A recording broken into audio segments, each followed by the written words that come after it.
আসসালামু আলাইকুম সবাইকে। তো আজকে হচ্ছে আমি ফার্স্ট টাইম পিৎজা বানাবো। তো দেখা যাক পিৎজাটা কিরকম হয়। পিৎজাটা বানানোর জন্য আমি বড় একটা বল নিয়ে নিয়েছি। এর মধ্যে দিয়ে দিয়েছি 2 চামচ চিনি, 1 চামচ লবণ, 3 চামচ গুঁড়া দুধ আর হচ্ছে 1 চামচ ইস্ট দিয়েছিলাম। এরপর সামান্য একটু চিলি ফ্লেক্স দিয়ে তেল দিয়ে এগুলোকে সুন্দর করে মাখিয়ে নিচ্ছিলাম।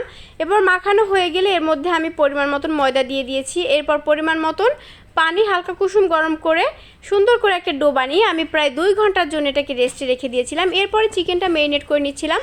এরপর চিকেনগুলোকে ছোট ছোট করে কেটে আদা রসুন লবণ হলুদের গুঁড়ো মরিচের গুঁড়ো ধনিয়া গুঁড়ো জিরা গুঁড়া গরম মশলা গুঁড়া তারপরে হচ্ছে আমি এখানে গোলমরিচ গুঁড়ো দিয়েছিলাম, সেটা দেখাতে ভুলে গিয়েছি। টমেটো সস দিয়ে সুন্দর করে ম্যারিনেট করে এটাকেও আধা ঘন্টা রেখে দিয়েছিলাম।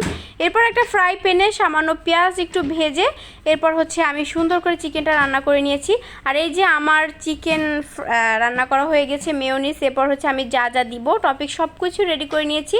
আর আমার ডোটা একদম ফুলে অনেক বড় হয়ে গেছিলো। এরপর সুন্দর করে আমি একটা পিৎজার ডো বানিয়ে নিয়েছি, উপরে কাঁটা চামচ দিয়ে একটু কেটে নিয়েছিলাম।